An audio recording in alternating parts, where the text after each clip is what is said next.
আপনার পাপগুলো আল্লাহর দয়া থেকে বড় নয়।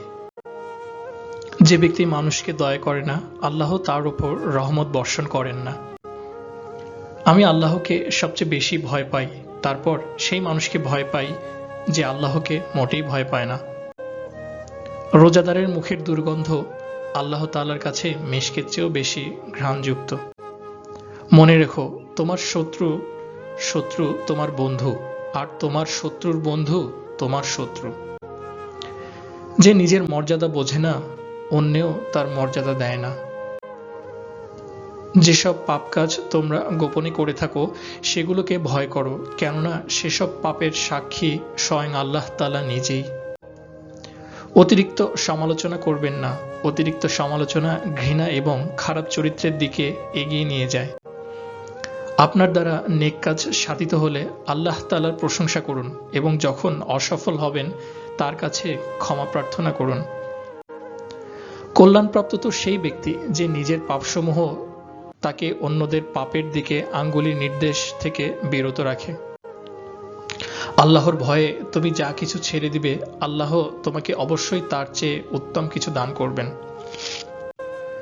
সেই ব্যক্তি অভিশপ্ত যে মরে যায় অথচ তার খারাপ কাজগুলো পৃথিবীতে রয়ে যায়। অসৎ লোক কাউকে সৎ মনে করে না, সকলেই সে নিজের মতো ভাবে। যে নিজে সতর্কতা অবলম্বন করে না, দেহরক্ষীও তাকে বাঁচাতে পারে না। পরীক্ষার মুখোমুখি হয়ে সবর করার চেয়ে পরীক্ষা থেকে সুরক্ষিত থেকে কৃতজ্ঞ হওয়া আমার কাছে বেশি পছন্দের। আল্লাহকে ভয় করো, কেননা যে তাকে ভয় করে সে কখনোই একাকিত্ব অনুভব করে না। আমি সাদা পোশাক পরিহিত কোরআন তেলাওয়াতকারীর দিকে তাকাতে ভালোবাসি। কোরআন তেলাওয়াত করিতে দেখে বোকা হয়ে যেও না, কারণ তখন আমরা কেবল শব্দগুলো উচ্চারণ করি, বরং তার দিকে লক্ষ্য করো যে কোরআন অনুযায়ী আমল করে। যারা সবসময় ইস্তেগফার অর্থাৎ ক্ষমা প্রার্থনা করে তাদের সাথে ওঠা বসা করুন, কেননা তাদের হৃদয় সবচেয়ে কোমল। তোমাদের ভালোবাসা যেন নির্বুদ্ধিতায় পরিণত না হয়, তোমাদের ঘৃণা যেন ধ্বংসে পরিণত না হয়। যতদিন আপনার হৃদয় পরিশুদ্ধ থাকবে ততদিন আপনি সত্য কথা বলবেন। যা তুমি নিজে করো না বা করতে পারো না তা অন্যকে উপদেশ দিও না। কার্পণ্য ত্যাগ করো, নতুবা তোমার আপনজনরাও তোমার জন্য লজ্জিত হবে এবং তোমাকে ঘৃণা করবে।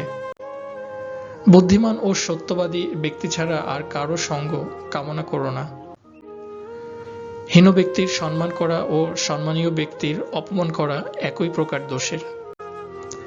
বড়দের সম্মান করো, ছোটরা তোমাকে অটোমেটিক সম্মান করবে।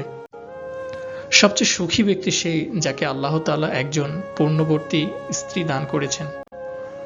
দুনিয়া নিয়ে দুশ্চিন্তা করা অন্তর হলো অন্ধকারাচ্ছন্ন, আখিরাত নিয়ে দুশ্চিন্তা করা অন্তর হলো আলোকিত।